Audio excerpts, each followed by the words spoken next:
Fala pessoal, hoje eu quero falar com vocês sobre as fontes estabilizadas da Tektrol. São fontes lineares, tá certo?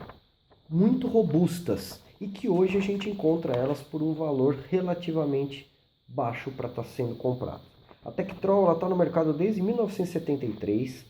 Os principais clientes são petroquímicas, forças armadas, telecom, escolas. O modelo que nós estamos hoje mostrando é o TC3001B5. Significa que ela tem uma fonte combinada ou simétrica de mais 30 volts, menos 30 volts, ajustável, e uma fixa de 5 volts por 5 amperes. As de 30 tem 1 ampere, tá certo?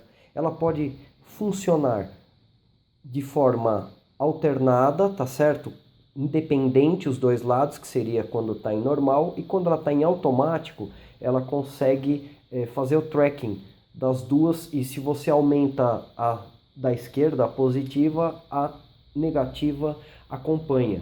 Então você consegue fazer a alimentação, por exemplo, de um amplificador operacional, de outros amplificadores, ou onde você precise de uma bias simétrica, de uma fonte simétrica, ela consegue acompanhar o seu ajuste para você fazer as análises. Algumas das vantagens dela é a parte dela ter uma refrigeração passiva, ela não tem ventilador. Como ela não tem ventilador, é mais difícil dela dar problema.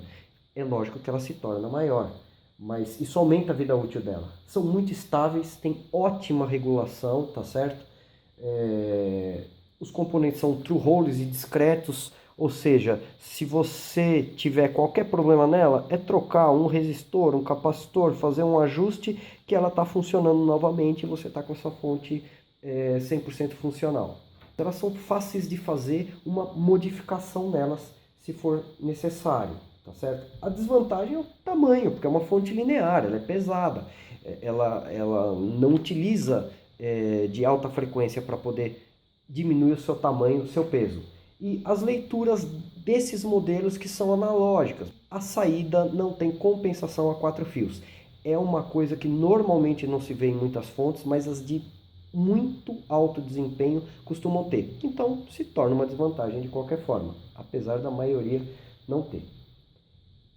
Esse modelo ele não tem a regulação da corrente de saída, ele tem a limitação que você ajusta em um desses potenciômetros, mas ele não tem a regulação para você fazer aqui na saída, tá certo?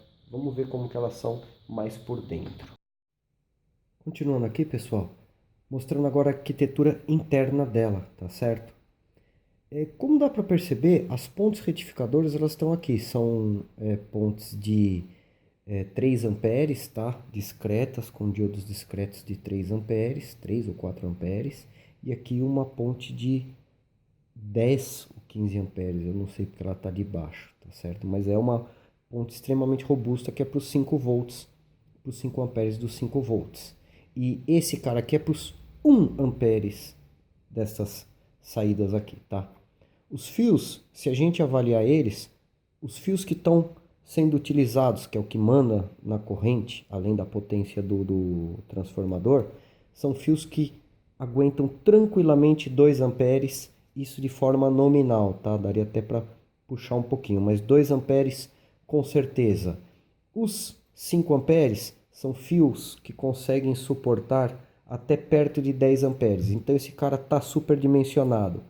A potência do trafo ela é diretamente proporcional ao tamanho do seu núcleo.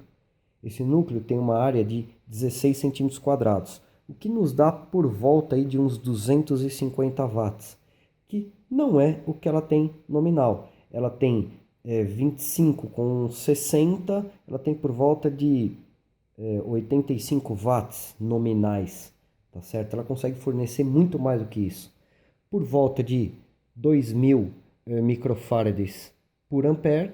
Na verdade, quando a regra normal que a gente utiliza é de 1 microfarad por ampere, já dá uma boa regulagem, uma boa diminuição no ripple, tá certo? Inclusive, mas nos 5 volts eu acabei encontrando algumas que tem apenas 5.000 microfarads, essa tem 10.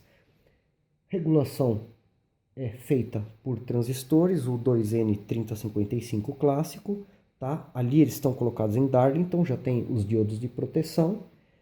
E Se nós colocarmos, dermos uma boa olhada, esses caras estão em ponte. O que significa? Que, na verdade, internamente, as fontes não são conectadas, tá? Elas são separadas, cada uma tem a sua fonte. Esse transformador aqui é só para o controle das placas, tá? Essa é a placa mestra, que quando você coloca em automático, ela comanda esta segunda aqui. Esta é a da saída negativa e essa é a placa dos 5 volts, tá? Os shunts, certo? E basicamente é isso. Então, essa fonte ela permite umas modificações bem simples e bem rápidas. É só soltar os terras daqui e você abre e você pode ter as 3 fontes independentes aqui. É só fazer o furo aqui no frontal e você tem 3 fontes independentes no lugar de ter apenas uma fonte, tá? Dá até para combinar elas, para aumentar a corrente, dá para usar elas para alimentar circuitos isolados, se você fizer essa modificação. Outra modificação que pode ser feita é fazer um circuitinho aqui para fazer a leitura digital, né, mostrando de forma digital a corrente e a tensão. Bom, agora eu vou fazer a calibração. Como que a gente faz a calibração? Tensão é o que está próximo ao capacitor. Sempre a tensão máxima que a gente ajusta. Corrente máxima neste outro cara.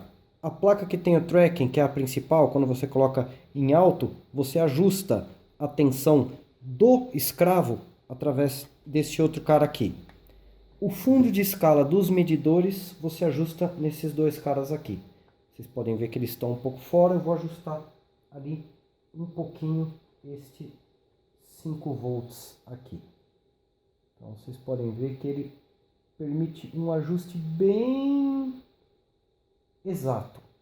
Qual que é a minha configuração aqui, pessoal? Eu tenho 3 multímetros lendo corrente, sendo que esse é o dos 5 volts, esses 2 é o de 30, 3 multímetros lendo as tensões e o osciloscópio ligado nos 3 canais. Como eu uso lâmpada compacta aqui, eu já tenho um certo ruído no meu osciloscópio nos meus canais. Daqui a pouco a gente vai estar vendo melhor isso. E eu tenho 3 cargas ligadas aqui. Uma de 30 ohms, todos ajustáveis, com máximo de 30 ohms. Uma com máximo de 5 ohms nos 5 volts. E uma com máximo de 100 ohms nos outros 30 volts. Tá certo? Eu vou fazer essa calibração e a gente já volta para ver a performance dela. Só que para vocês terem uma noção do desempenho, ela está puxando 1.5 A em cada uma dos 30 volts e 5 amperes nos 5 volts, tá certo? Com 2 a 3 milivolts de ruído, como eu estou já com um fundo de 2 de ruído a 1,5, é um ruído mínimo que essa fonte tem, tá certo? E mínimo de ripple. Vou colocar ela no ponto de trabalho. Bom, agora já foi ajustado internamente, já foi ajustado também os medidores, que ela está com 20 volts, está mostrando aqui direitinho os 20 volts, aproximadamente 800 mA. Se eu mudo eles aqui para medir a corrente, ele mostra os 800 mA, tá certo?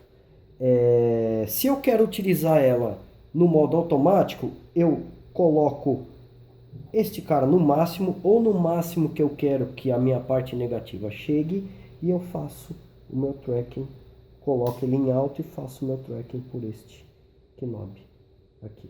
Olha como ela varia bem, tá certo? E acompanha muito bem os 2 lados, eles acompanham realmente muito bem depois que ela está bem ajustadinha.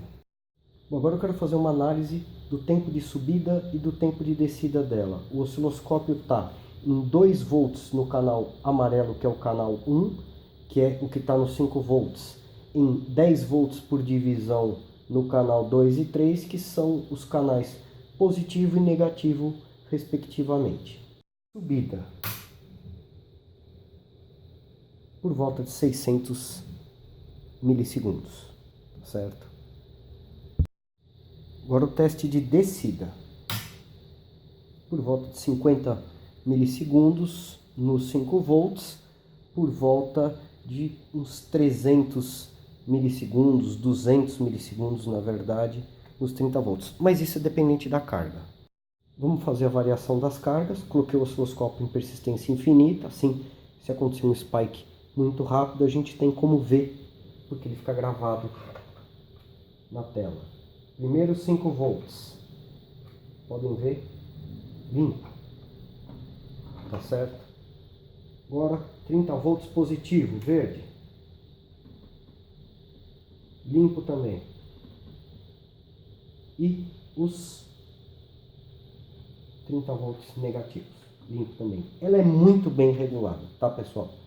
As outras alterações que dá para fazer, pelo fato dela ter um trafo independente, tem a condição de se fazer outros furos e deixá-las independentes. Aí o auto tracking tem alguns ajustes que precisam ser feitos, principalmente quando for utilizá-lo, interligar os dois bornes negativos. Uma outra melhoria que pode ser feita é trocar esses potenciômetros por potenciômetros multivoltas, assim você tem uma precisão melhor no ajuste, ou acrescentar um segundo potenciômetro menor para poder fazer o ajuste fino.